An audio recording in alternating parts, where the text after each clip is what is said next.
бинандагони гиромӣ, акнун таваҷҷӯҳ намоед ба гузориши омоданамудаи ҳамкоронамон аз сароясати хадамоти давлатии оташнишонии Вазорати корҳои дохилӣ.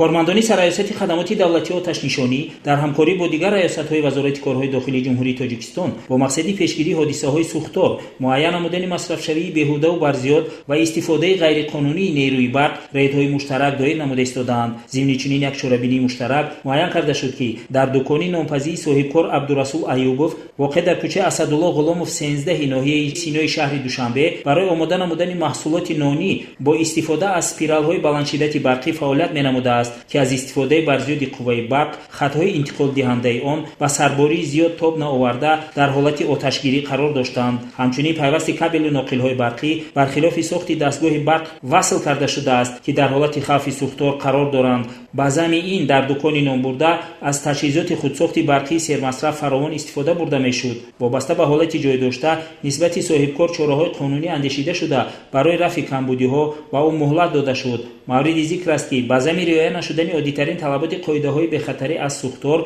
و معیارهای بهداشتی، اینچنین از جانب صاحبکار عبدالرسول ایوبوف حق استفاده قوه برق نیز سری وقت پرداخت کرده نمی‌شده است و مبلغ قرض آن 4117 سومانی را تشکیل می‌داد. تنها پس از طلب گروه کاری مقامات کارهای داخلی صاحبکار مبلغ قرض را پرداخت نمود. چنین حالت ناگوار قاعده ویرانکنی‌ها در دکان نامپذیر صاحبکار اولوغبک مدلیف نیز که در شفت نانوایخانه در بالا ذکر گردیده جایگیر است از طرف گروه کاری آشکار کرده شد. صاحبکار دیده و دانسته به مصرف شوی بیهوده و برزیاد قوه برق راه داده وصل و کابل ناقل‌های برقی در اکثر قطعه‌های کارگاهی او با طلبات بخطری جوابگو نبوده در برابر رعایت نشدن عادی‌ترین طلبات قاعده‌های بخطری از سوختار و معیارهای بهداشتی، اینچنین از جانب صاحبکار مذکور حق استفاده قوه برق نیز سری وقت پرداخت کرده نمی‌شده است و مبلغ قرض آن 3337 سومانی را تشکیل می‌داد. تنها پس از دخالت گروه کاری مقامات کارهای داخلی صاحبکار مبلغ قرض را پرداخت نمود.